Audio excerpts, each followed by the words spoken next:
Alright, in this video we are going to start with number 16, and it is talking about finding reference angles. And so my first angle A is 207 degrees, and I want to just find the reference angle is all I'm doing. And so I'll draw my axes, and I'll have 0, 90 degrees, 180 degrees, 270 degrees, and 360 degrees. And so 207 is between 180 and 270. So that means I'm going to be somewhere in the third quadrant. And so here is 207 degrees. And so to find the difference between my 207 and my 180, I'm just going to subtract. So 207 minus 180 gives me 27 degrees. So my reference angle here will be 27 degrees, and that is the answer that you would put in. Okay, part B says 372 degrees. Now notice that this one is actually bigger than 360. So before I start working it, what I'm going to do is I'm going to just simply get the coterminal angle, and that would be 12 degrees. And so here, 12 degrees would be in my first quadrant, and it is actually its own reference angle.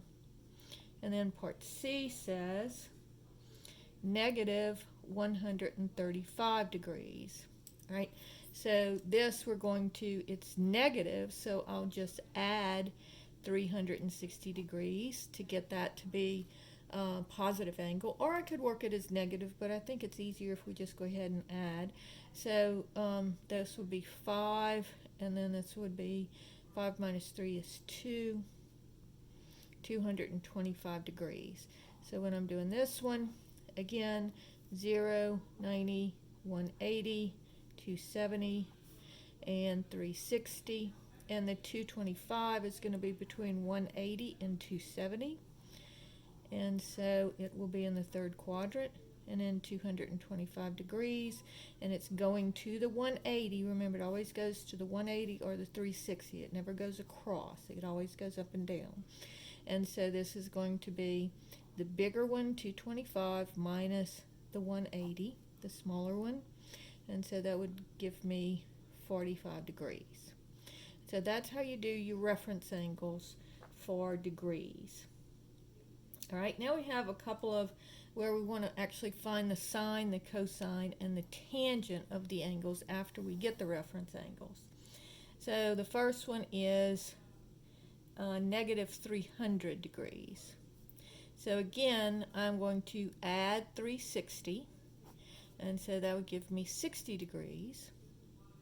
So whenever it's negative, or if it's bigger than 360, you either add or subtract 360. And so this would be 60 degrees is in the first quadrant, and it's its own reference angle. And so here's the 60 degrees. And then we're going to look at our little reference angle, and for the 60 degree angle, remember, this is the opposite. The 60 degrees is the square root of 3. So this would be 1 to square root of 3, but it's the bigger triangle, 60 degrees, so it's opposite the bigger side, square root of 3. So this would be square root of 3, 1, and 2.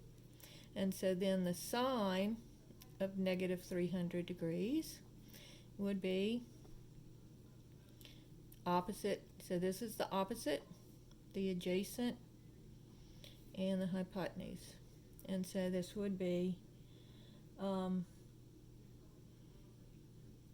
opposite over hypotenuse, square root of 3 over 2.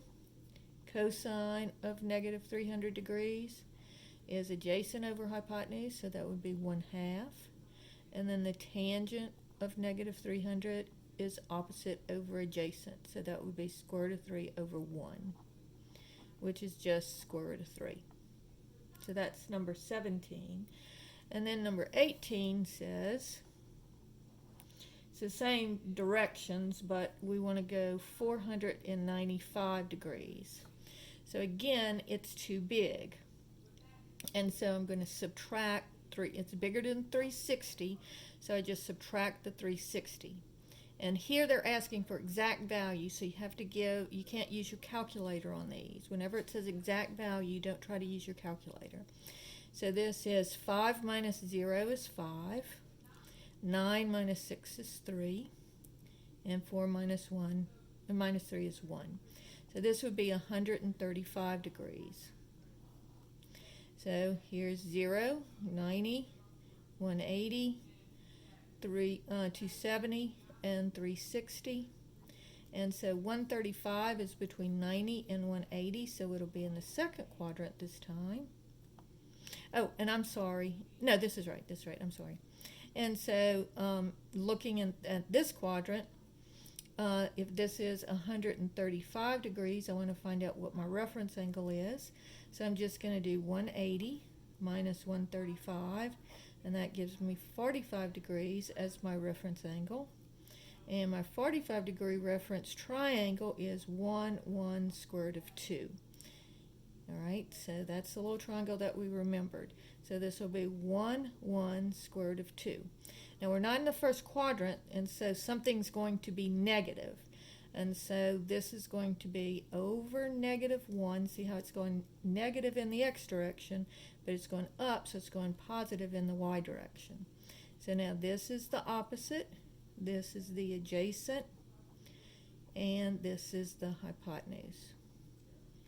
All right, so the sine of 495 degrees is going to be opposite over hypotenuse, 1 over the square root of 2. The cosine of 495 degrees is going to be adjacent over hypotenuse, -1 over the square root of 2. And then the tangent of 495 is going to be opposite over adjacent. So that would be 1 over -1, which is -1. So that finishes up how to work these problems. And notice the steps are, first you go, what quadrant? Then find your reference angle. And then number 3, you find your sides of your triangles using your little reference triangle. And then finally you see what's negative. And then once you do that, then you can read off the opposite, the adjacent, and the hypotenuse. So those are the steps for working these problems.